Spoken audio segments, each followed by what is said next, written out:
तो आज हम सबसे पहले चर्चा करेंगे कंसेंसुअल सेक्स के बारे में। कंसेंसुअल सेक्स का मतलब ये है जब कोई संबंध सहमति से बनाया जाता है तो उसे कंसेंसुअल सेक्स बोलते हैं।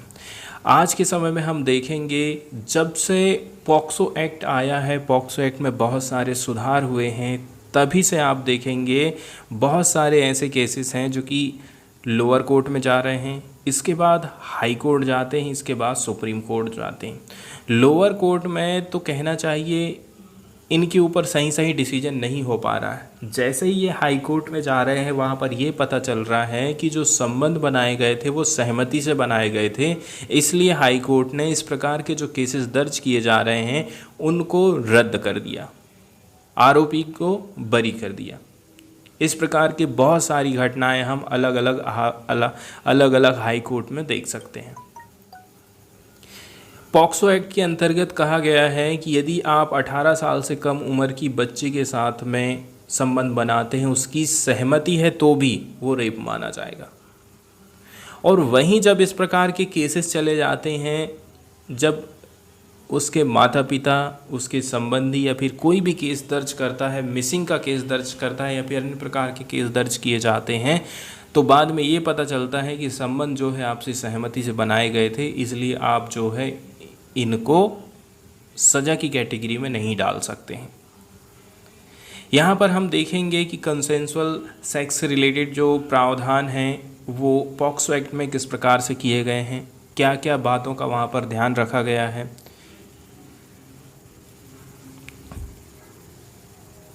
यदि हम पिछले एक महीने की बात करें तो एटलीस्ट 3 अलग अलग हाई कोर्ट ने डिसीजन दिया है। कैसा डिसीजन आया है? ये डिसीजन गया है लड़के के पक्ष में, और यदि लड़के के पक्ष में नहीं जाता तो उसको सज़ा हो जाती। मतलब सहमति से भी संबंध बनाए गए हैं, इसके बावजूद भी लड़के को सज़ा हो रही है, और ये हाई कोर्ट बिल्कुल भी नहीं चाहता है। या तो एफआईआर को क्वेश्चन कर दिया गया है, रद्द कर दिया गया है, एंड पेंडिंग क्रिमिनल प्रोसीडिंग्स, ठीक है, या तो एफआईआर को ही ख़त्म कर दिया गया, या तो जो पेंडिंग क्रिमिनल प्रोसीडिंग है उसको ख़त्म कर दिया गया है, या फिर acquitted accused person under the protection of children from sexual offences act 2012, या फिर हाई कोर्ट ने उस व्यक्ति को पॉक्सो एक्ट 2012 के कानून से बरी कर दिया है। एक हाई कोर्ट ने रिलीज़ कर दिया था आरोपी को बेल में on the grounds that the accused and victim had consensual sex. एक केस हम ऐसा भी देखे हैं जहां पर हाई कोर्ट ने आरोपी व्यक्ति को जमानत दे दिया है और ये कहा है कि देखिए संबंध जो बनाए गए थे वो सहमति से बनाए गए थे, इसलिए हम जो है विक्टिम एक्यूज्ड को बेल पर जाने दे रहे हैं। अब एग्जाम्पल के तौर पर यदि हम देखें, जैसे कि 12 जुलाई को दिल्ली हाई कोर्ट का क्या डिसीजन आया था, तो दिल्ली हाई कोर्ट ने 12 जुलाई को एक 25 साल के व्यक्ति, आरोपी व्यक्ति को जमानत पर जाने दिया। किस बेस पर? बेस ये था कि 15 साल की जो लड़की थी, ठीक है, दोनों आपस में प्यार में फंसे हुए थे, आपस में दोनों का प्यार होता है, ठीक है, और आपसी सहमति से संबंध भी स्थापित होते हैं, इसलिए जो है दिल्ली हाई कोर्ट ने उसको जमानत दे दिया, मतलब लड़के को जमानत दे दिया। फिर 10 जुलाई की जो खबर हम देखने वाले हैं वो बॉम्बे हाई कोर्ट का डिसीजन देखने वाले हैं। बॉम्बे हाई कोर्ट ने क्वेश्चन कर दिया था, ठीक है, क्वेश्चन करना मतलब होता है उसको रद्द कर देना, ख़त्म कर देना। The conviction of 25 year old man under the POCSO on the ground that he had consensual sex with 17 year old girl। लड़की जो है 17 साल की थी यहाँ पर, और लड़का था 25 साल का। इसके बाद में हम देखते हैं जब लड़की प्रेग्नेंट होती है तो दोनों आपसी सहमति से लड़की ने अपनी प्रेगनेंसी को टर्मिनेट कर लिया था। फिर 7 जुलाई को मद्रास हाई कोर्ट का डिसीजन आया था। इसमें मद्रास हाई कोर्ट ने जो एफआईआर दर्ज करी गई थी उसको रद्द कर दिया था। and consensual criminal proceeding, but also directed the Director General of Police to produce the reports of all such pending cases before the case। इसके साथ साथ में यहाँ पर आप देखेंगे हाई कोर्ट ने कुछ दिशा निर्देश भी जारी किए थे डायरेक्टर जनरल ऑफ पुलिस को कि आप प्रोड्यूस करिए रिपोर्ट्स को इस प्रकार की जो पेंडिंग केसेस हैं कोर्ट के सामने। वहीं 27 जून की यदि हम बात करें मध्य प्रदेश के हाई कोर्ट ने कैसा डिसीजन दिया, तो मध्य प्रदेश के हाई कोर्ट ने भी जो एफआईआर दर्ज करी गई थी पॉक्सो एक्ट के अंतर्गत उसको भी रद्द कर दिया एंड ऑल क्रिमिनल प्रोसीडिंग जो बची हुई थी उसको भी रद्द कर दिया। रीज़न यही था कि दोनों ने यदि संबंध स्थापित किए हैं, आपसी सहमति से किए हैं, तो ये इसमें किसी प्रकार का केस दर्ज नहीं होना चाहिए। लेकिन यहाँ पर आप देखेंगे ये जो जजमेंट है यहाँ पर किसी भी प्रकार का मेंशन नहीं किया गया है एज ऑफ द एक्यूज्ड को। एटलीस्ट कम से भी कम लड़के की एज का यहाँ पर ध्यान रखना चाहिए था, ऐसा राइटर का कहना है। कोर्ट ने the court recommended that Indian government consider reducing the age of consent of prosecutors, मतलब it means female prosecutor from 18 to 16 year. Court ने ये भी रिकमेंड किया था कि ये जो सहमति की आयु है वो 18 से 16 साल कर दी जानी चाहिए। इसके बाद हम देखते हैं कि पॉक्सो एक्ट में कुछ कुछ जो प्रावधान किए गए हैं, जैसे कि चाइल्ड के बारे में बताया जाता है कि चाइल्ड आखिर किसको बोलेंगे। पॉक्सो एक्ट के अंतर्गत किसी भी पर्सन को चाइल्ड के रूप में डिफाइन किया गया है यदि उसकी उम्र 18 साल से कम है। Acts of penetrative sexual assault committed on children are criminal offenses under POCSO Act। और पॉक्सो एक्ट के अंतर्गत कहा गया है कि किसी भी प्रकार से यदि पेनिट्रेटिव काम किया जाता है तो वो सेक्सुअल असाल्ट की कैटेगरी में आएगा पॉक्सो एक्ट के अंतर्गत।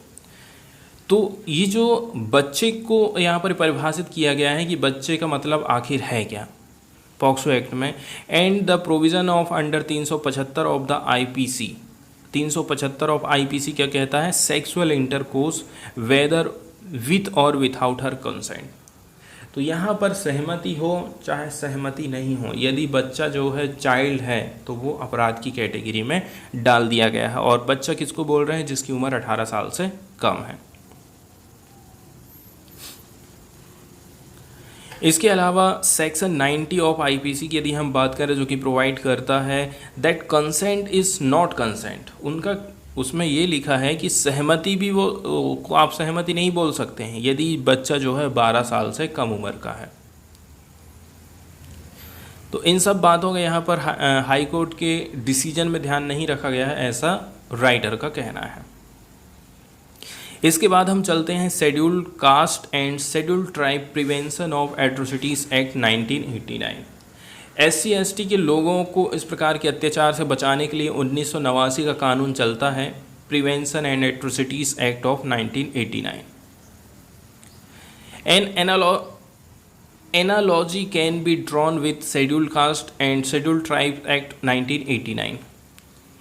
यदि कुछ निषिद्ध कार्य पीड़ित की जाति के ज्ञान के साथ किए जाते हैं तो इरादे को अलग से साबित करने की आवश्यकता नहीं होती है। आपको पता है कि ये इस कास्ट का है, इसके बावजूद भी आपने यदि उसके साथ में एट्रोसिटी किया है, सेक्सुअल असाल्ट किया है, तो फिर उसका क्या इरादा था इसको अलग से साबित करने की ज़रूरत नहीं है, ऐसा इसमें बताया जाता है।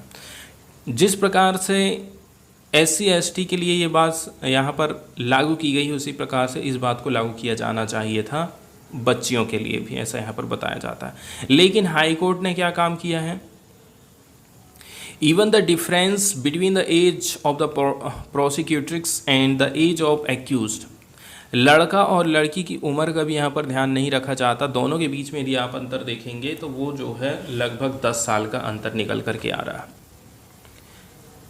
लेकिन उस मामले पर भी ध्यान नहीं दिया गया था जहाँ पीड़िता की उम्र जो है 15 साल थी।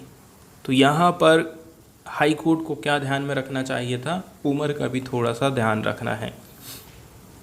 यदि सब प्रकार के जो कंसेंसुअल सेक्स केसेस आ रहे हैं वो ख़त्म कर दिए जाएंगे इसी प्रकार से by judiciary, then what will be bottom line age of consent and who will set the boundary. तो फिर सहमति की आयु आखिर कितने साल रहेगी और ये बाउंड्री को कौन सेट करेगा, अभी यहाँ पर क्वेश्चन उठाए जा रहे हैं।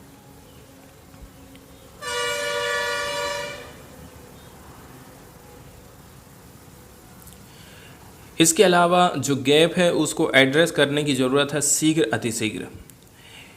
Not declared any provision of the IPC और पॉक्सो अनकॉन्स्टिट्यूशनल। यहाँ पर किसी भी प्रकार से जो है डिक्लेयर नहीं किया जाता है आईपीसी के किसी भी प्रोविज़न को, पॉक्सो को अनकॉन्स्टिट्यूशनल, किसी भी प्रोविज़न को अनकॉन्स्टिट्यूशनल नहीं डिक्लेयर किया गया। हाई कोर्ट ने सुनवाई ज़रूर करी है, लेकिन हाई कोर्ट ने डिक्लेयर नहीं किया है कि आईपीसी की ये धारा अच्छी नहीं है, इसको ख़त्म करना चाहिए, पॉक्सो एक्ट के अंतर्गत ये प्रावधान किए गए हैं वो असंवैधानिक है। इसका मतलब ये है जब हाई कोर्ट ने किसी भी प्रकार से कोई दिशा निर्देश जारी नहीं किए हैं तो पुलिस स्टेशन में क्या होगा, कंटिन्यू इस प्रकार के केसेस या फिर एफआईआर दर्ज किए जाएंगे। इम्प्रिजनमेंट की यदि हम बात कर लें, यदि पॉक्सो एक्ट के अंतर्गत किसी को गिल्टी पाया जाता है, दोषी पाया जाता है तो क्या होता है। वहीं आप बात कर लें इम्प्रिजनमेंट इन कंसेंसुअल सेक्स, सहमति से भी यदि संबंध बनाए गए हैं तो उस टाइम में मिनिमम इम्प्रिजनमेंट हो सकता है 10 साल का। And 20 year for penetrative sexual assault, penetrative sexual assault के अंतर्गत 20 ईयर सजा का प्रावधान किया गया है। अब यहाँ पर क्वेश्चन ये उठाया जाता है कि क्या इससे लड़के को ज़्यादा फ़ायदा हो रहा है, जो विक्टिम हैं, लड़कियाँ हैं जो कि इससे पीड़ित हो रही हैं, उसको कोई फ़ायदा नहीं पहुँच पा रहा है। तो जो bureau of police research and development है, bureau of police research and development है, ये एनालाइज कर सकता है कॉन्सेंसुअल सेक्स से रिलेटेड जितने भी केस आ रहे हैं उनसे। As has been directed by the Madras high court, और ये चीज़ किसके द्वारा कही गई है, मद्रास हाई कोर्ट के द्वारा कही गई है। एज वाइज इस प्रकार के जो केसेस हैं उनको थोड़ी सी एनालाइज करने की ज़रूरत है across the state, and help the central government taking a decision reducing the age of consent based on that study. इसके बाद यदि ये जो बोर्ड गठित किया गया है, ये संस्था गठित करी गई है, ये रिसर्च करती है, तो ये हेल्प कर सकता है केंद्र सरकार को कि कम से भी कम सहमति की जो आयु है वो कितने साल होना चाहिए। एक सलूशन की जो बात कर रहे हैं, to reduce the age of consent, सहमति की जो आयु है संबंध बनाने की उसको कम कर दिया गया है। With some leverage allow to judiciary to interpret consent in cases of their victim being of lower age based on the child's understanding of consequences. इसके अलावा यहाँ पर आपको ये भी ध्यान रखना है कि बच्चा यदि संबंध स्थापित करता है, उससे यदि कुछ गड़बड़ होता है तो उसका क्या कॉन्सिक्वेंसेस हो सकता है, यहाँ पर इस बात का भी ध्यान रखना पड़ेगा।